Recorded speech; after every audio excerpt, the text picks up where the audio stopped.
Hello everyone, I'm Rob the Robot from the Adobe Education team, and I would like to welcome you to the Inject Creativity Live Show. This is an online show for educators interested in digital creativity. This show is live on the Adobe for Education YouTube channel, as well as other social media, and past recordings can be viewed via bit.ly/adobe-inject.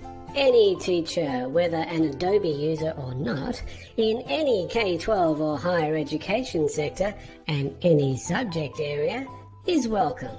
Here are your hosts, Dr. Tim Kitchen and Erin Raithke.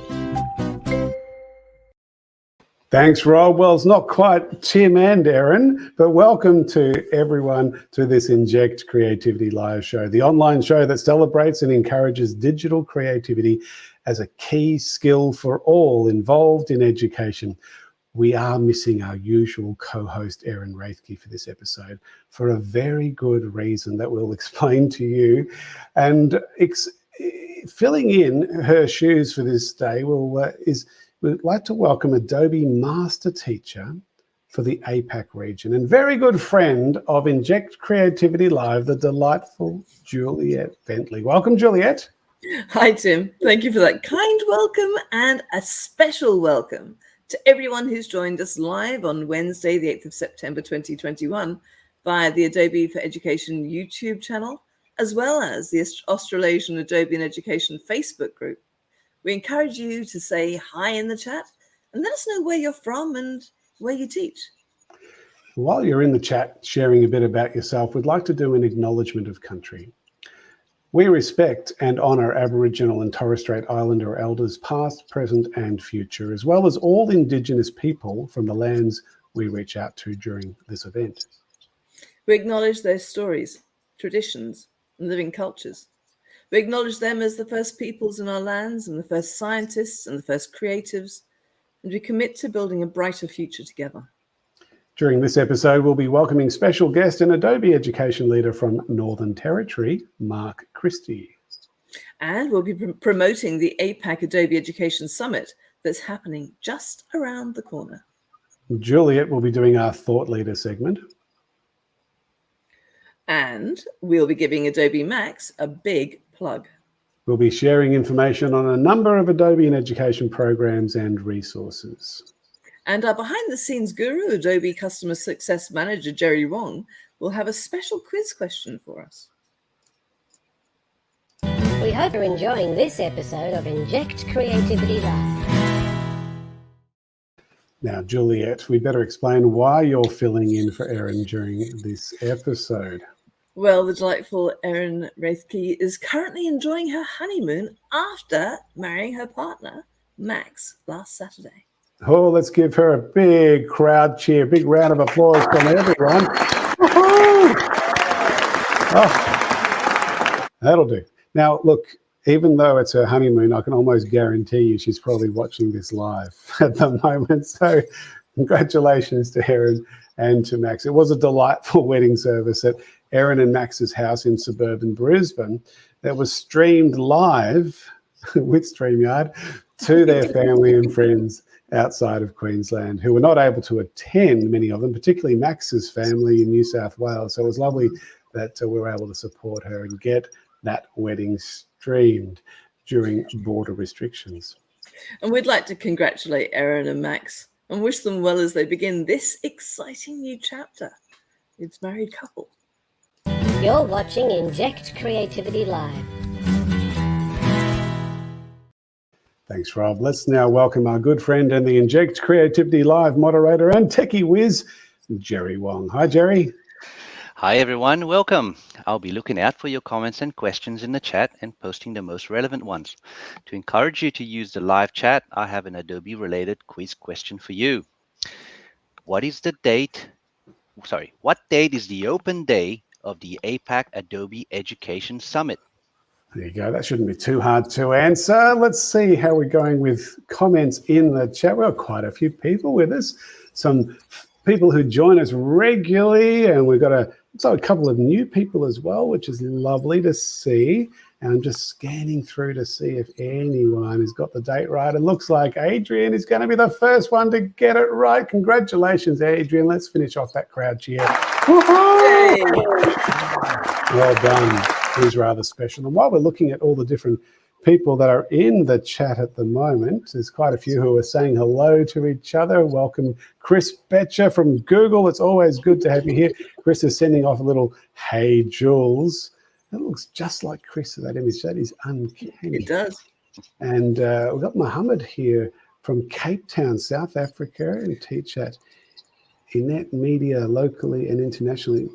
Congratulations. It's lovely to have you with us, Mohammed. I'm not sure if you've joined us before, but it's lovely to have you join us here. And of course, Adrian's with us. He's from Melbourne, teaches at SAE. He's an Adobe education leader from Melbourne. And Chris is asking whether Erin got married at Adobe Max. He's married at Adobe Max, yeah. I keep joking that we named that conference after him. But then again, I say that about Dr. Max Sleasure as well. So the joke's running a little bit thin these days. And Artie, thank you for joining us. It's lovely to see you with us all the way from India. That's terrific. And Roland from the Philippines is with us. And there he is. He's saying hello to us all, which is terrific. We are very international today. Tim Cosgrove, all the way from Toronto. He answered the question correctly, which is terrific. And we've got Wayne who's joining us via LinkedIn, and he's from South Golden Beach, Australia. Juliet, is that in Queensland? I don't think so, because if it was South Gold Coast, definitely, but I don't think so. There you go. Well, welcome, Wayne. It's lovely to have you with us. If you're relatively new to the show, we do have a fireside chat that we'll promote towards the end of the show. Love you to join us so we can get to know you a little bit better, and you might have some direct questions for us. And John's with us. He joined us at our last show. It was lovely to meet John. He joined us at our fireside chat, and he's mentioning that the creativity challenge for our summit is on the 30th. You're right. The summit actually goes over 3 days. Juliet's going to be involved in all 3 days, Juliet? Yes, by the looks of it. Putting the pressure on you. Oh, dear. And it was fun last year. We've got Dean James. Now, Dean is also from Victoria as well. He's from Melbourne. He used to teach at Camberwell High School, which was just down the road from where I used to teach too. But now he's at another school, and I can't remember it off the top of my head, but it's lovely to have you with us. Dean, thanks for joining us. And John's saying the fireside chat was excellent last time. Good. So hopefully you can join us again this time for it. So well done. Yes, 29th of September. We're really looking forward to the Apac Summit.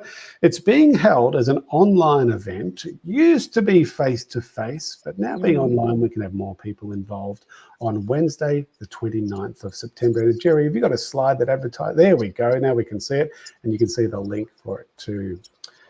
Juliet. This event is open to any educator in any sector, level and curriculum area. And whilst I miss the face-to-face, the summit last year was really good, run virtually. So I would certainly recommend it. Well, it's going to be a wonderful event because just today we hit our 300th registration for the open day. And that's only the ones I've processed. There's a whole lot more that came through. A lot from Indonesia. I've been doing quite a few events for Indonesia over the last couple of weeks, and we've now got more people from Indonesia registered for our event than we do from New South Wales, which is unusual because usually it's dominated by New South Wales. So it's great to have such a big Southeast Asian component to the event. So it's going to be amazing, and we're going to have presentations from the global Adobe education team, classroom success stories and inspiration from local Adobe education leaders, and lots more. And it's a free event, and you can register your interest to be involved via adobe.ly/edu-summit21. Please share this link with your colleagues and your wider education networks, and keep that day free. It is a school holiday period for most of you. Let's find out who'll be going to the summit this year. Let's do that. I just need to bring up that video, and we're also saying goodbye to Jerry at this point. We'll say hello to him a little bit later on. Come join the passion, productivity, people and pizzazz at this year's Apac Adobe Education Summit. Look who's coming to the Apac Adobe Education Summit. Hi, I'll be involved in the Adobe Education Summit this year because I love hanging out with creative educators who fill me with great ideas. It's such an amazing place to learn, and then I can share this knowledge with my students. It's a fantastic opportunity to connect, network and share ideas with like-minded creative educators. Hi, I'm Erin Rathke, Adobe Education Leader with TAFE Queensland, and I'll be at 2021's Adobe Education Summit. I'll be involved in the 2021 Adobe Education Summit because I love being among the first to learn about Adobe's latest creative tools. I'm passionate about creativity and innovation in education. Adobe tools help me and my students to be imaginative, creative, and innovative. I'll be involved in the 2021 Adobe Education Summit because it's a great way to engage with other creative educators. Hey everyone, it's Michael from Sydney, and I'll see you at the Apac Adobe Education Summit. I love being inspired by teachers who use Adobe products, and I love to find out the latest about the apps. It's a great way for me to connect and learn from creative educators right across Australia. I'm going for the practical, fun, challenging and creative experiences, and to meet up with Adobe educator mates of old and new to get that injection of creativity without the need for a needle or a mask. I'll be involved in the Adobe Summit because I love seeing what other educators are doing and then being inspired to do the same. Adobe tools help my students and I be creative. I'm looking forward to seeing what other people around the world are doing with Adobe tools. I'm looking forward to learning new things so that I can use them in class with my students. Hi, I'll be coming to the Adobe Education Summit because it's a great way to meet other creative educators around the world in your own home and see what they're doing with their students. It's always inspiring. I love it. G'day everybody, Brett Salakis here, getting ready for the Apac Adobe Education Summit. It's an excellent way to be inspired by creative educators. Adobe Education Summit is an awesome way to learn best practices from fellow like-minded educators in injecting creativity in the classroom.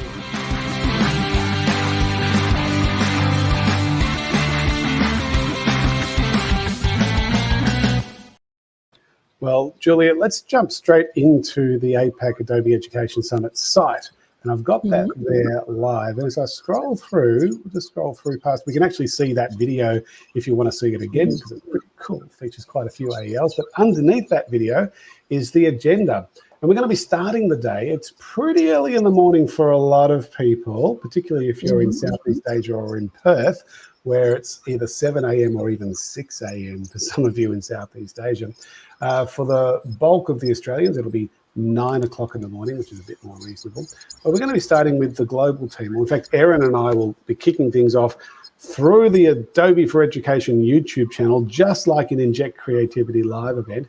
And then we'll be welcoming in Dr. Brian Johnsrud and Matt Niemetz, who will be talking about the Adobe Education Exchange and plans that they've got for the future with the Education Exchange and some of the highlights of it. Tanya Avrieth, she's from the Global Adobe Education team. She's the American evangelist for North America. And Tacey Trollbridge, who was actually my first boss when I started at Adobe, and she's based in San Francisco. Julia, you've met quite a few of those people, haven't you, either virtually or physically? I actually think the only one I haven't met is, and I've actually met her virtually, as I have with, actually, I think I've met them all, Tanya, Brian, and Matt. As well as everybody else. That's fantastic. They're probably not listening now because they're from North America. So tell me, Juliet, who are you most looking forward to there from that lot? I've just done work. Well, I did some work with Brian and Matt recently, and I really enjoyed working with them. They are very warm and easy and supportive.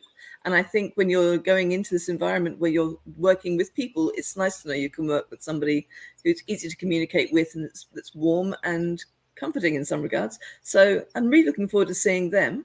I don't know Tanya as well, so I'd be really interested in seeing what she's got to say. Yeah, and of course, Brian, he actually worked with the Khan Academy. He was on the executive of the Khan Academy for a number of years before he joined us at Adobe. So he's got a great story to share. We're going to have a break for 30 minutes, and that's the way we're going to be working for the summit. We'll have an hour on, half hour off, hour on, half hour off. Yeah, much better than last year, which was pretty full on. And then we're going to have an hour. For our next hour, we're going to go off the YouTube channel. We're going to be jumping straight into, well, in fact, the Vimeo live stream, which everyone who registers gets access to the link to that. That's the way you can watch the whole day. Whereas if you jump into the YouTube channel, you're only going to be watching the first hour and the last hour. So I encourage you, if you've registered, to jump into the Vimeo live stream link that you will all get when you register. And many of you have already got it. And then the second hour will be focused on the low lift and high impact apps. And this will be run by myself and Erin. Kev Lavery is going to be joining us. He's a very popular Adobe education leader and presenter, incredibly experienced. And Michelle Dennis is also going to be wrapping up that particular segment with tools to support design thinking. Juliet, you're going to think in the next hour. What will you be doing? I'll be talking about using Adobe Spark and some of the things that I've been doing with it in the 6 years I've been using it. And it shifts, and it has shifted quite remarkably in that time. So now I'm going global. And we're doing what's called classroom success stories. And every one of these stories will have a K-12 and a higher ed component to it to meet the needs of all of our audience. So we're looking forward to Juliet and her team, and then Ali Blackwell from WA and her team, and then Dr. Max Leisure from Swinburne University and his team. And we'll have another break. And then we've got Joel Aarons and his team doing a Photoshop segment, and Mark Wazowski and his team doing a bit of After Effects. And then Michelle will be covering Adobe XD with her team. Then we'll have another break, and then we finish off that day of the summit, the open day, back into an Inject Creativity Live type event. And Erin and I will be starting off, and we'll be introducing JB Tinker from Certiport, who manages the Adobe certification program globally, really. He looks after the Asia Pacific side of it. So we're looking forward to hearing what he has to say and then having a chat with him. And then look who's joining us to finish off the day, Juliet. Clara Galan. She's gorgeous and wonderful to listen to. And it's going to be great because she's based in Barcelona. So she'll just be getting up in the morning at that point in time. And so we're really looking forward to having as many people involved in this event. I'm so pleased that we've got over 300 people who have registered already, because last year we only had 223 and we still had a fantastic time. So we're going to go a lot bigger than that. Juliet, is there anything you're really looking forward to at the summit? I actually really enjoyed the project that I got to work with. I collaborated with somebody I didn't know I used Adobe Spark, but we also used the skills of the other teacher that I didn't know. And we had a whole day to solve a problem, and that was good fun. That was a nice challenge. So yes. And that was day 3 of the summit, the Creative Challenge Day. And that's open only to Adobe education leaders, but anyone who's enrolled in the Adobe Creative Educator program. So if you're interested in that, there's your chance to get involved. We hope you're enjoying this episode of Inject Creativity Live. Well, I'd like to welcome to the show, for those who haven't met you before, Mark. I've just noticed that my script has changed a little bit there, but that's okay. We're all good. We can see you are with us. Mark Christie, it is lovely to have you with us all the way from Northern Territory. So tell us, what do you do with the Northern Territory Department of Education? I do a lot of listening. I do some research. I hopefully nurture and promote initiatives which make a difference to education for students and teachers. So I have a lot of opportunity to meet people and have fun, and that's what it's all about. So Mark, tell us something interesting about yourself that not many people would know about. People in the Territory know this, but a lot of people down south don't know that I love chilies. I grow them, and they're going to find out more about chilies and a hot topic that I'll be talking about in an upcoming event. Very cool. Now, you recently sent me a video of you promoting your use of Adobe tools taken on location from a variety of Darwin schools that you work with. So let's have a look at Mark in action as he starts his clip promoting the Apac Adobe Education Summit. Come join the passion, productivity, people and pizzazz at this year's Apac Adobe Education Summit. I'm going for the practical, fun, challenging and creative experiences, and to meet up with Adobe educator mates of old and new to get that injection of creativity without the need for a needle or a mask. Lightroom, Photoshop, Character Animator and Premiere along with Audition are my go-to desktop tools. I have a real soft spot for Photoshop Camera, and Spark Page brings it all together. I didn't know I could paint or draw until I tried Fresco. Merch designs and Dimension make people ask how I made it. XD lets students create and present their app as a functional prototype on a mobile device in one lesson. Illustrator and After Effects are my personal learning challenges, and Prelude is creeping into my video workflow. Meeting, learning and sharing with practitioners of Photoshop, Premiere, Prelude and other products that don't start with P is why you should become an Adobe Creative Educator. Filmed on location at these great Northern Territory schools. Yeah, that was fabulous, Mark. Well done. Thank you. We're looking forward to hearing more from you very soon. You're watching Inject Creativity Live.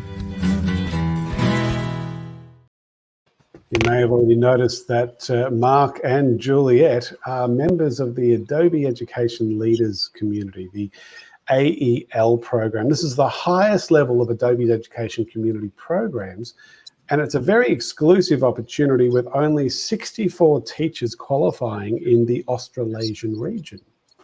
Adobe Education Leaders are active members of the Adobe Education Exchange and are very passionate about using Adobe applications to enhance digital literacy, communication, and creativity skills in schools and universities.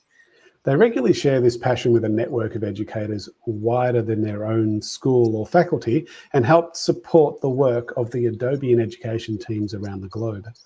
And if you're interested in becoming an AEL, the first steps to do the Adobe Creative Educator program and get your ACE Level 1 and 2 badges via adobe.ly/ACE. When you've been part of the ACE program and shown that you are part of a wide network of educators, you could be in line to be nominated to be an AEL. It's well worth the effort, and if you're keen to be inspired by an international network of creative educators, connect directly with and support the Adobe Education team and run professional learning for your network with free Adobe software and merchandise. It's certainly worth getting involved with. We hope you're enjoying this episode of Inject Creativity Live. Well, I'm going to start playing a little video here just to be our background for this segment, which is pretty exciting. It's all about Adobe Max, not Max, who Erin married, and not Max from Swinburne, but Adobe Max. It's the largest annual conference event, usually attracting, it's Adobe's largest annual conference event, I should say. It's usually attracting up to 20,000 of the world's creatives in one location. Last year, over 5 million registered for the virtual version of this amazing event, and we're expecting even more this year.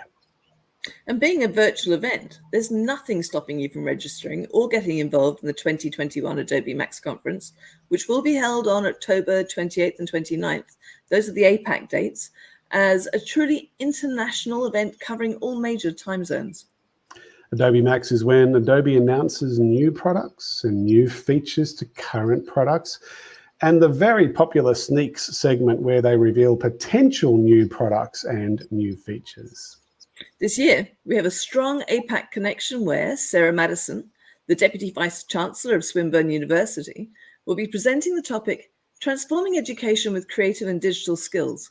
Adobe Education leader Craig Dalmeyer-Power and our very own Dr. Tim Kitchen will also be presenting at Max.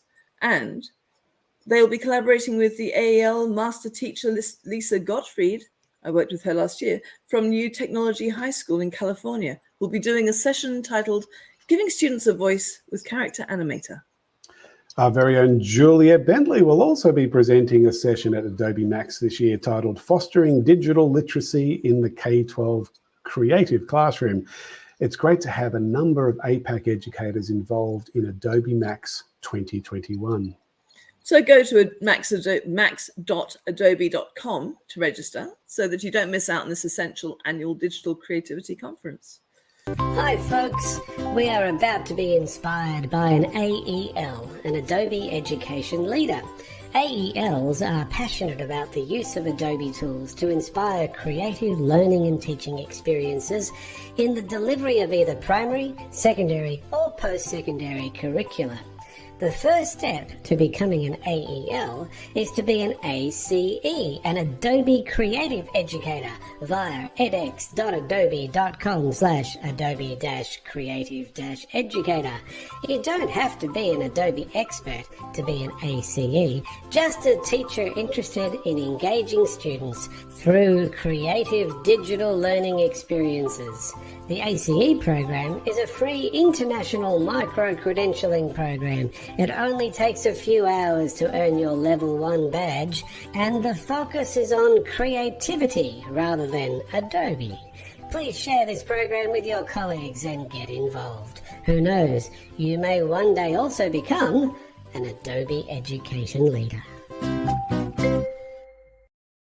Like Mark Christie. Welcome, Mark, again. Now, Mark has pre-recorded his segment for tonight. So, Mark, I'm going to get you to do a quick little introduction to it. So the video I've recorded, and interestingly, because it is about Character Animator, I'm actually more comfortable pre-recording. So the subject and the way I do it fits in a lot better than me doing it live. Plus, I have a tendency to go over time. But it's really about how you can integrate Character Animator into your primary classes, but the uses really extend from primary all the way through to senior. And you'll see from the focus of the video, it's really about those assignments that primary students would have undertaken, whether it's the volcano, in this case it's a Viking ship, it could be a heritage poster, and it's how you can take a traditional project and then add Character Animator to it, and it's got a lot of benefits. And if we get time at the end, we'll go live with a little bit of live Character Animator just to show that I can move the mouse. Terrific. All right, let's enjoy it now. The word Viking means pirate in early Scandinavian language. Pirates and ships go together, and I want to tell you about their ships. Viking longships had a top speed of 30 kilometers per hour and were embellished with decorative headpieces. Because of their flat bottoms, they were able to navigate in shallow waters, and their double-ended design allowed them to travel in both directions. Longships combined rowing power with wind propulsion using one big square sail woven from wool with a single oar for steering at the back of the ship. These ships were built using overlapped wood, which was nailed together using what is known as a clinker-built method. To make these ships watertight, space between the wooden planks was filled with tarred rope. Viking ship design influenced other cultures for centuries and enabled the Vikings to become arguably the first global explorers. Vikings reached North America 500 years before Christopher Columbus.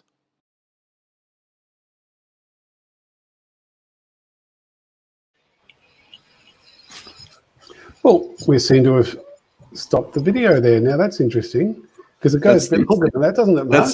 That's the shortened version. There you go. Hey, Mark, could you possibly bring it up again? Do you have it handy on your screen at all? Yes, I shall. That's really weird that it suddenly stopped at that point. That's the shorter, the shorter version. That's actually the produced one. I'll just. I have seen the full version of it, and it goes into how Mark actually put that together, which makes a lot of sense because this is all about how to do it rather than just showing off a piece. But, if you are able to bring that up, Mark, that'd be great. What are our chances there? It's coming up. I'm just going to drag it onto the screen. Is that your dog in the background, Juliet? I'm sorry. I'm so sorry. Yes. Wanting to be on the show. Maybe I should just go on to mute for a moment while he groans. So I've got it on the screen, on the presenter screen here. I can go full screen if it can. Let's do that, and maybe scrub through to that point where we got to. So I needed a project item, and this was a Viking boat put together by my son in primary school. So I took some photographs of the ship while it was on the bed, and then I took that ship and then tried to remove removed the background on both. Didn't do a fantastic job, but for the purpose of the character animator project, it was good enough. And I saved these as a PSD, which is a Photoshop file. So use Photoshop to get rid of the background. And then in Adobe Character Animator, what I did was I simply did a file import. And when I imported them, you can see that we've got 3 Viking ships here. And when they come in, that little icon, which looks a little bit like a chess piece, means that it's come in as a puppet, even though it's just a pure photograph. And it doesn't have any of the features of a normal puppet. It's still considered a puppet. So what that means is I can resize it. I can do all sorts of things to the puppet, and I can even give it attributes. I could make the mouth move if I wanted to. So with my puppet brought in, what I can do then is add the puppet or the ship to the timeline, which is across the bottom, and then add my real puppet, my Viking, and then I can record my Viking talking. So what I did was I imported a picture, and that became the background. So the lower you go, so down the left-hand side here,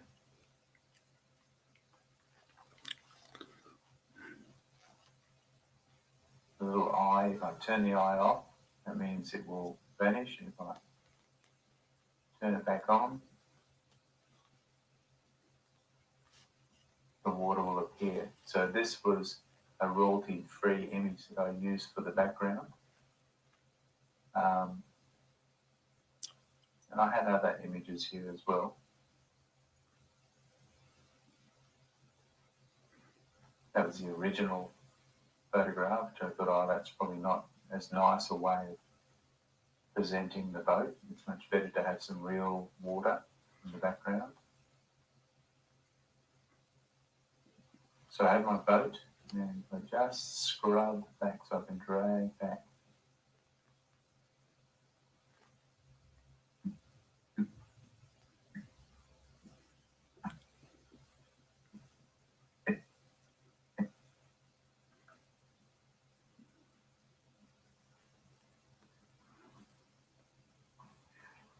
I can add in my Viking, have my water in the background, and I have my boat. And the thing is, what I want to do is make the boat move. I can then have a look at, if I just turn this down, I can have a look at what keyframes I've got. And so these little diamonds represent keyframes.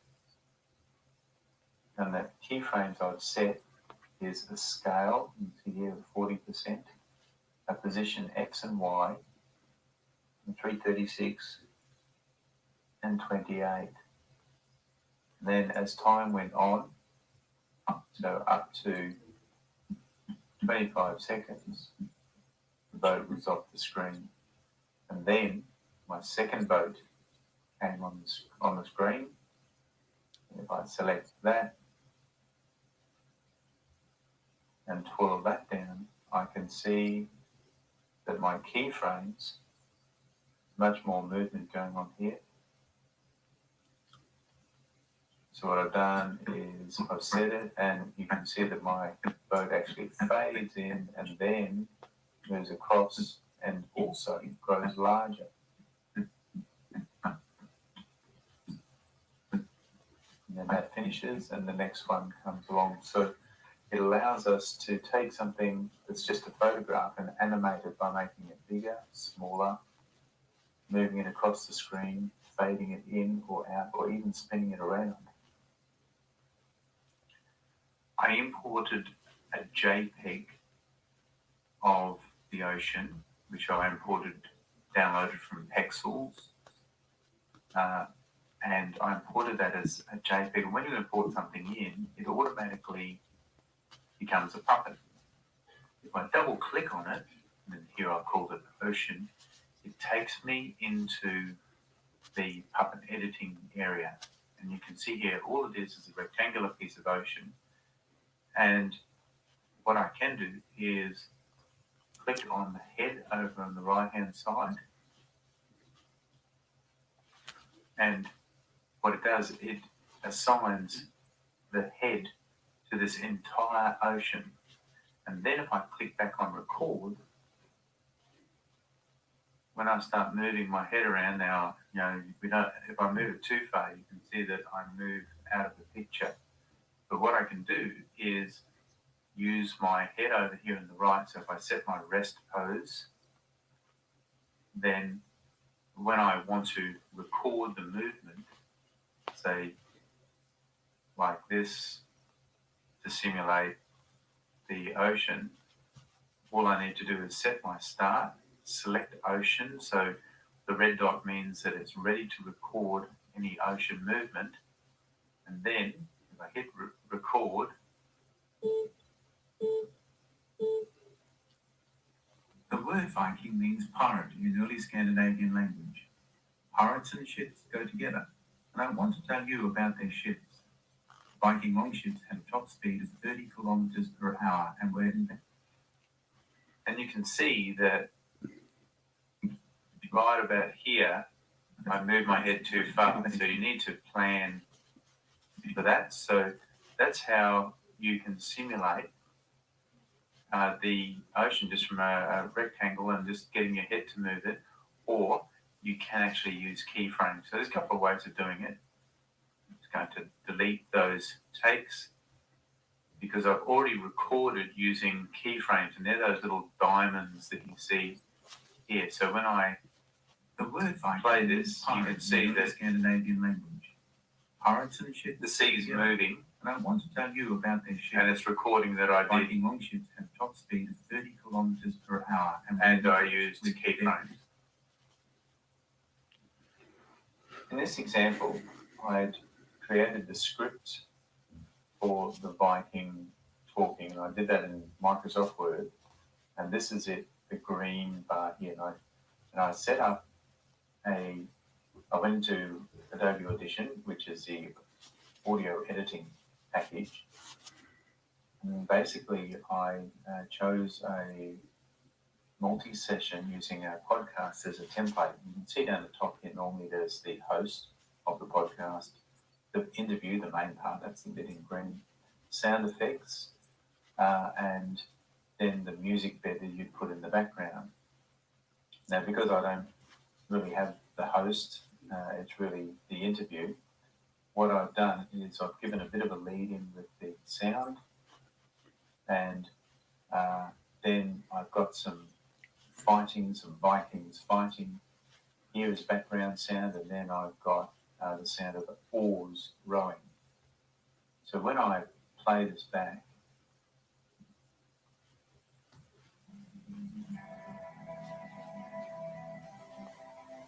the word Viking means pirate in early Scandinavian language. Pirates and ships go together. And I want to tell you about their ships. Viking longships had a top speed of 30 kilometers per hour and were embellished with decorative headpieces. Because of their flat bottoms, they were able to navigate in shallow waters, and their tail-ended design allowed them to travel in boats. So by adding sound effects in, that really adds a lot of depth to a recording. So where did I get those sound effects from? I got them from freesound.org, and here's the Viking battle. And I only use just a little tiny bit of it. So you can create a free account and download these sounds, which you can then import into Audition, which I've exported as an MP3. But what I did do was my host 3 dialogue, the dialogue here, that sound without any of the sound effects was what I imported into Adobe Character Animator. So here I am in Adobe Character Animator, and I have a look at my record. I've got my Viking in there, and I also imported the sound host3.wave, and there it is at the top. And what this allows you to do is, if you and that basically sets this for recording, and then go up to your timeline and select compute take from scene audio, the Viking will do the lip sync according to the wave file that you have imported. And that's what I did. And that meant that I didn't have to worry about recording or any background noises. It records separately in a nice quiet area. And then when the Viking was talking, the lip sync would actually match. And then I could concentrate on the puppet movements of the hands and the little head in the bottom. And that allowed me to just focus on parts of the puppet performance separately. So Audition allowed me to capture a good sound after I'd written my script. Then I could bring that in to Character Animator and record my performance. And I had my picture of the water, which I got from Pexels. Pexels is another great source for copyright or Creative Commons free imagery. And I transformed that into a puppet. And then I said, oh, well, that is actually a head. So I moved my head around, and it made it look like that still picture of the water was moving around as well. It's not true water, it's a 2D thing, but it allows me to do that. And you see the X's and the diamonds across the bottom here. What that is I'm setting keyframes, and that keyframe will transform either the position X, so when I move the Viking down into the boat, I'm moving it, but I'm also scaling it down, shrinking it so it fits within the boat, and then I match it so that the boat and the Viking move out of the scene together. So you can do that with your posters. You can move your poster so it's in shot. If you're talking about a solar system or something, move the planet that you're talking about into shot, and then you can match that with your performance of your puppet.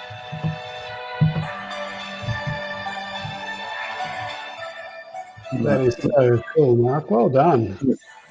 Very impressive. Mark, there's a couple of questions before we jump into the beta version of Character Animator. I know you show with us. So Adrian's asking, what software did you use to make the recording of the screens for your tutorial explanation? It's a piece of software that I've been expecting Adobe to purchase for a very long time now. It's called Camtasia by TechSmith. And I'm surprised it hasn't. It's so it's because Adobe bought Future Splash, and that turned into Flash. So all these products that I use, Cold Fusion, keeps getting bought by Adobe. So I'm just waiting for Camtasia. Camtasia. Yeah, another option is to use QuickTime. Just if you're on a Mac, you get QuickTime anyway, but if you're on a PC, you can always download QuickTime, and that has a screen recording feature as part of it too, if you've got the full version of QuickTime. And of course, there's Adobe Captivate and Adobe Present, and there's lots of different ways of capturing screens around the place. Now, Tim Cosgrove is asking, are you able to supply a link to this video with Mark's permission? There are several tips that provide a new perspective on how to use Character Animator in the classroom. And so maybe during the fireside chat, Mark, that'd be great to be able to share that link then. And so that URL up the top there actually goes in blow-by-blow detail through things like posters.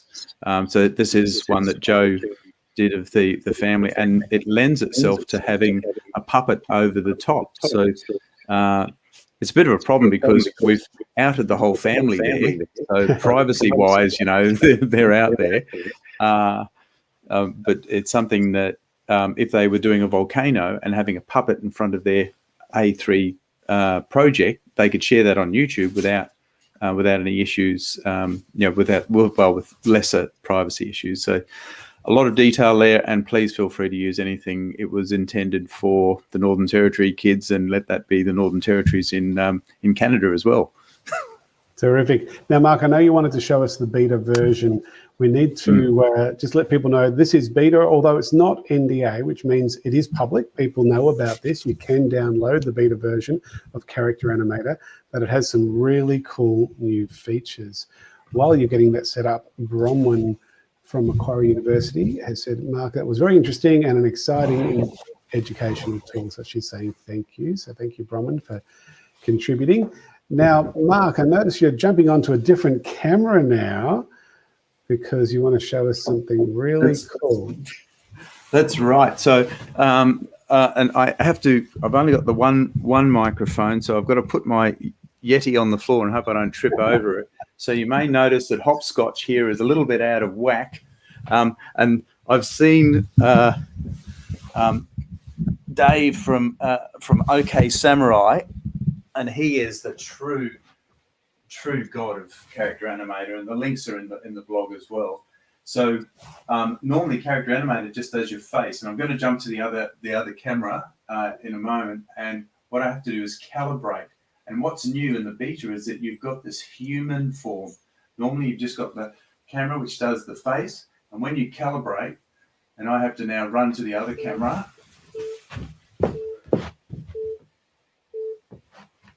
And you won't see what it's done. It's done a stick figure of my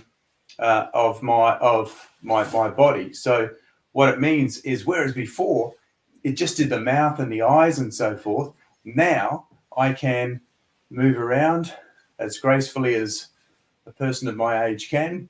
I can squat. I can't get the legs to move up and down, but this is full motion body capture. Like, it is so cool.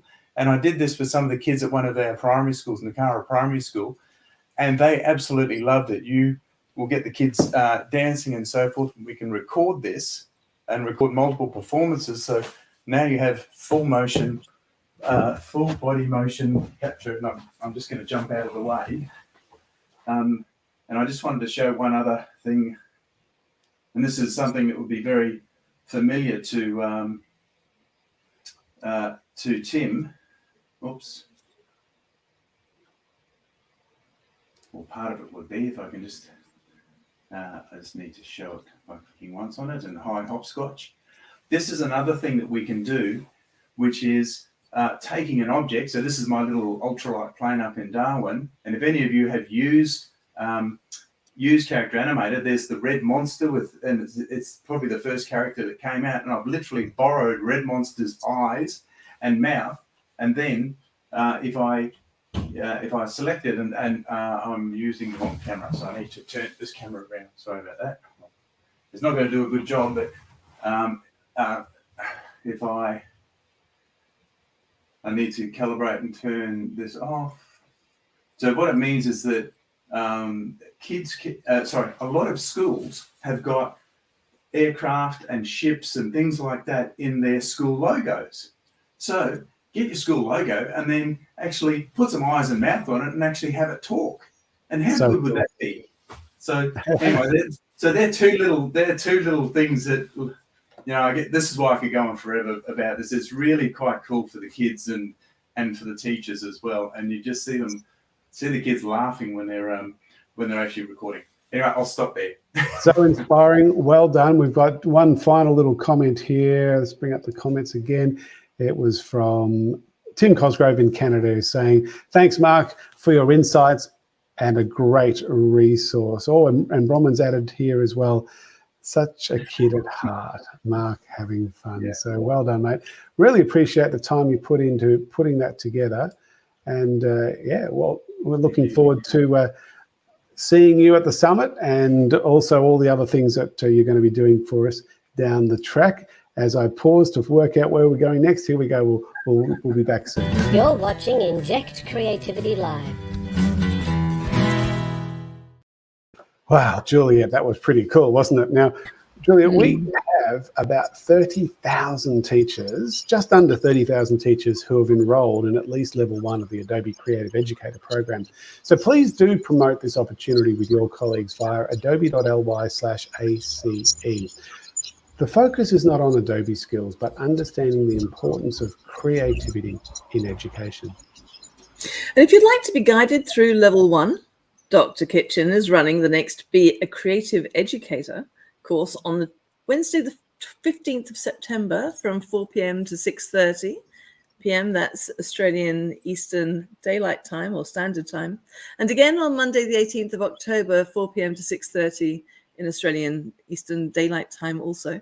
More information can be found on via the adobe.ly/creative educator website.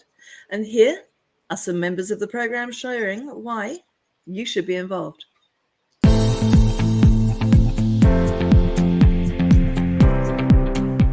You should join the Adobe Creative Educator program. You'll learn more and more about why creativity is such an important skill to teach our students. You should join the Adobe Creative Educator program because it's such an amazing community of inspiring educators where everyone shares what they learn and the tips and tricks they learn with using Adobe products, but we also learn from each other as well. It's a really supportive group of people. Because it's a great way for educators to stay connected with creative industries. If you're not an Adobe Creative Educator yet, why not? It's time to get there. Great place to meet like-minded teachers, share resources, and get some great inspiration of other very creative individuals. You should be an Adobe Creative Educator because it opens up a universe of ideas, resources, and access to amazing and inspirational professionals whose ideas and application and philosophies are incredibly inspirational and have helped me improve my practice, and I bet they'll do the same for you. You should join the Adobe Creative Educator program because we need to do more than just talk about how important creativity is. We need to actually do it.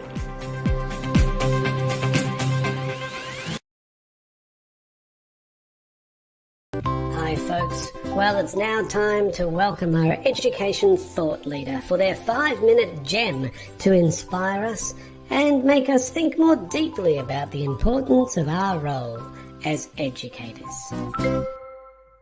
And that means it's over to me, I think.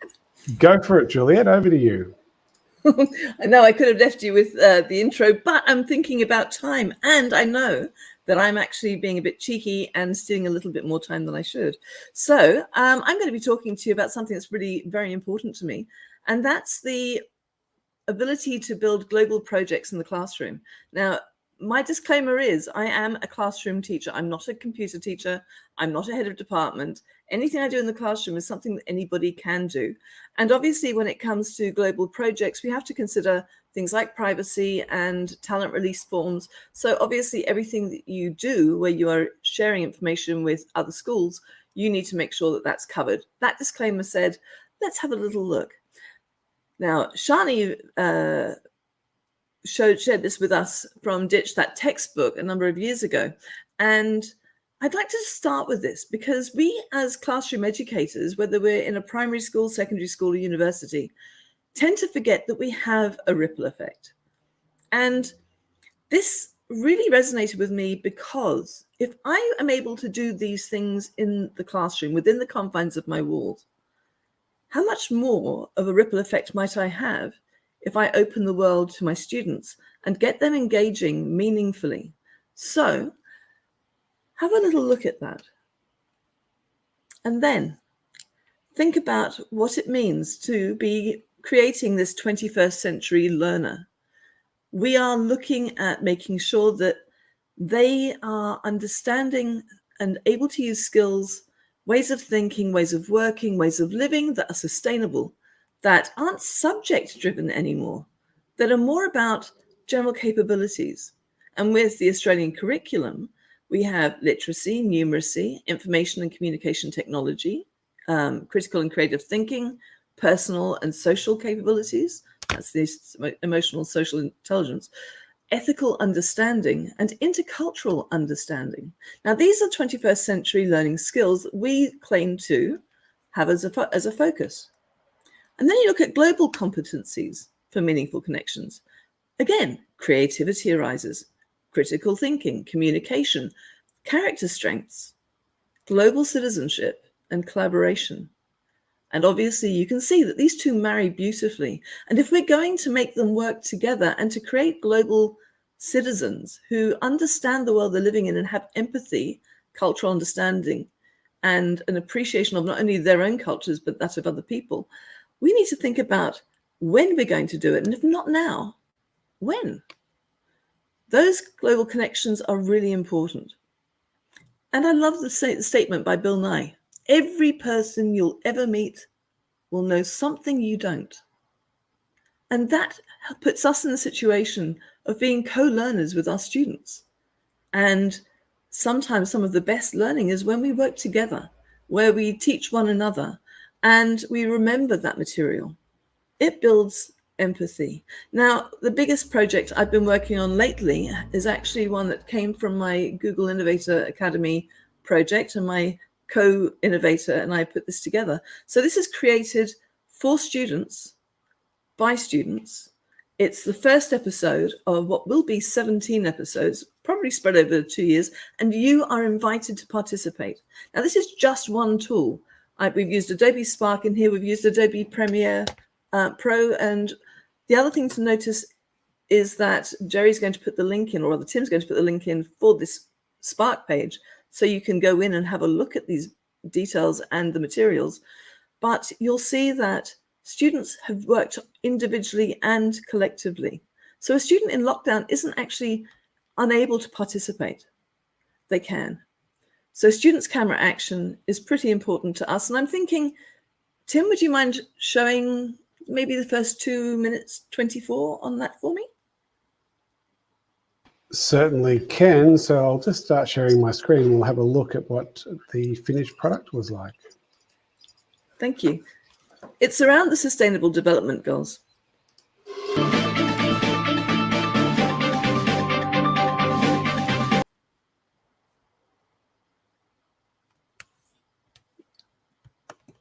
Are you there? We've lost the sound, I think.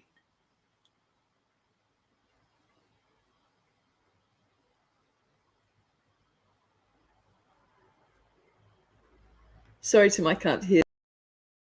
That's me. So this program, this 20-minute episode, is about students sharing their information. Tim, did we lose the video? It was sounding fine from my end, but I'm playing it from here, and Jerry's saying there was no audio either. So I'm not sure what went wrong there, but you better just explain what we were seeing there, Juliet. Okay. So what we were looking at is a 20-minute video where students are, I might just go back to showing my screen, showing students the opportunity of talking about the Sustainable Development Goals, but to be leading conversations with students around the world. This was a project that included the Chadwick School in South Korea and St. Mark's Senior Secondary School in New Delhi. And when you go to, fingers crossed that you do, when you go to have a look at the website and to this YouTube link, you'll see that these students are showing what their country is doing. They're using the critical analysis. They're talking about what's happening in their local area and also what's happening in their schools. And after each of the short videos, there's a 2-minute section or space where classroom conversation can take place. But the best bit is these students don't just have to watch the video. The teacher can also access general capabilities teaching activities that are made to align specifically with each episode. The next one's going to be climate action. So, Tim, have I got the screen back again? Yeah, your screen's been up there the whole time. Yep. Oh, so okay. I'll just bring it back up again. There we go. Lovely, thank you. And I'll just go back. There we go. So as you can see, this is Brian from the Chadwick School from South Korea. He did it on his own pretty much because he was in lockdown. When you do go to the page, you'll find that the button here will take you to the website that gives you the video, but it also gives you the forms if you'd like to take part, and the teaching resources as well. And each episode will be put up. Schools can choose to be hosts, or they can just make short videos, because it's important that we teach our students to have authentic audiences, to be engaged practically in ways that are meaningful and life-giving. However, that's a big project. I just want to show you where it's come from. That was the Google Innovation Project, and it's ongoing, and I'd love to see people participate, and you can contact me directly about that. In 2019, 2020, there was a lot of involvement with Write the World, another opportunity for a global connection for students around the world to write, review, participate, and share their writing and their opinions. And also over the years, some projects. So if you want to have a closer look at those, you can actually see them. And I know it looks like it's the Juliet show. It actually isn't. The idea of showing you this is that you can see how simple it is for a classroom teacher to make connections with students around the world.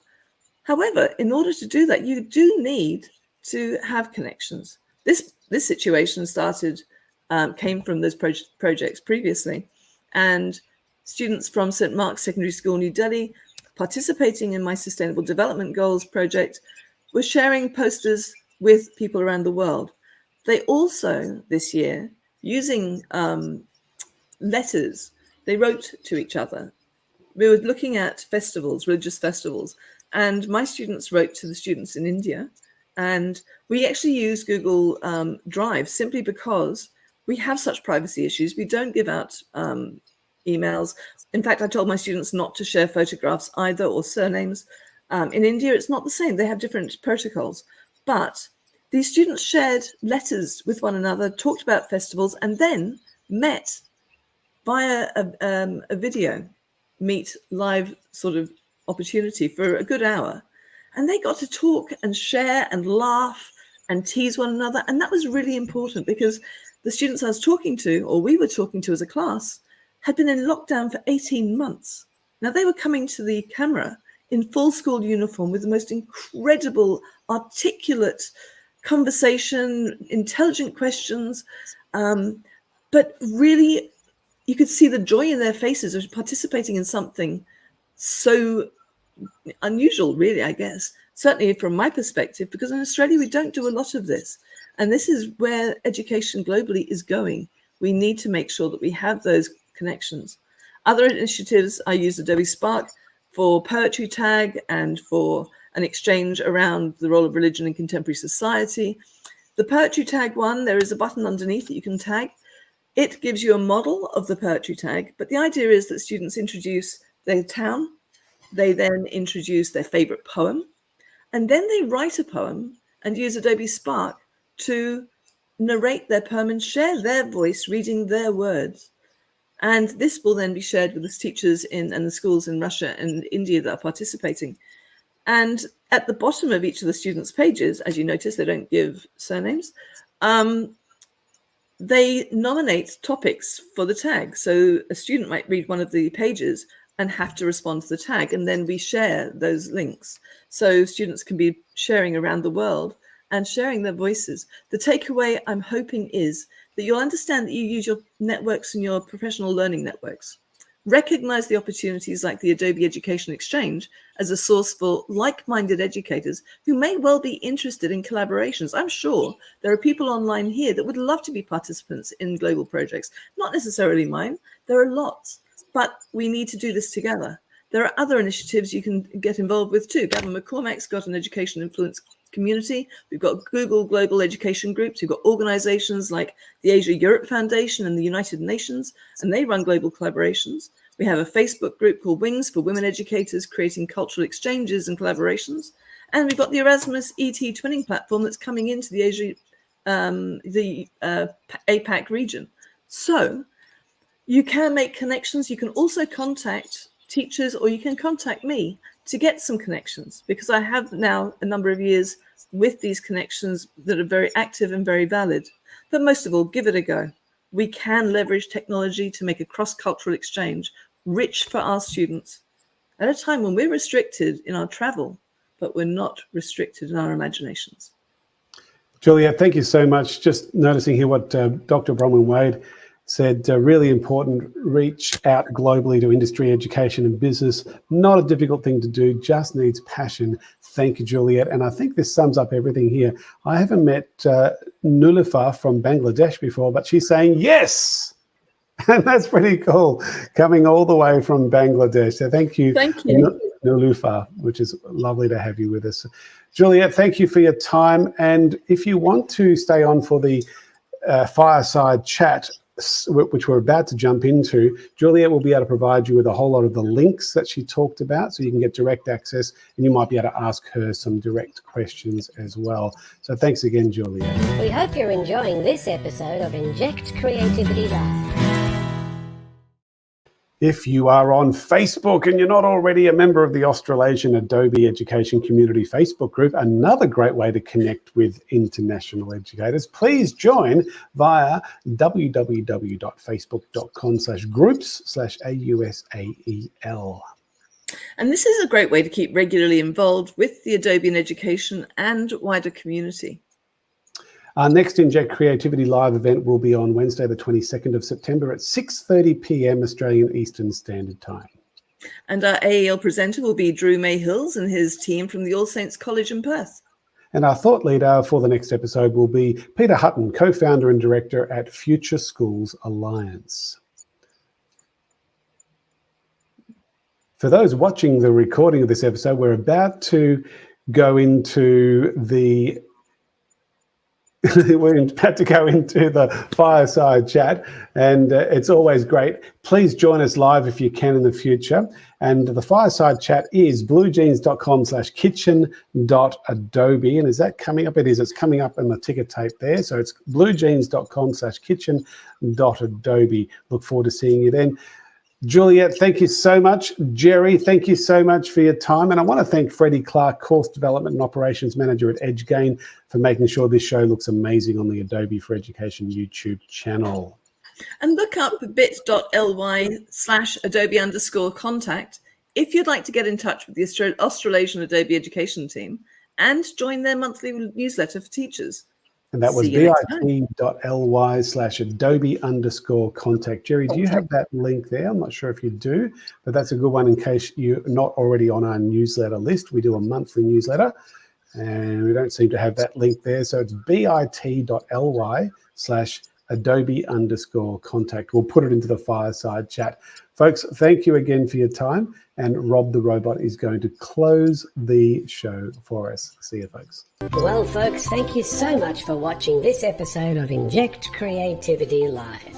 For those who are watching live, join us via bluejeans.com/kitchen.adobe for an informal, non-recorded fireside chat to meet and interact with our presenters, as well as complete the feedback form and apply for a professional development certificate.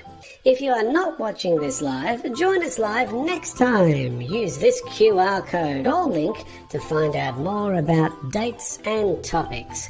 On behalf of Dr. Kitchen and Erin Raithke, don't forget to keep being creative.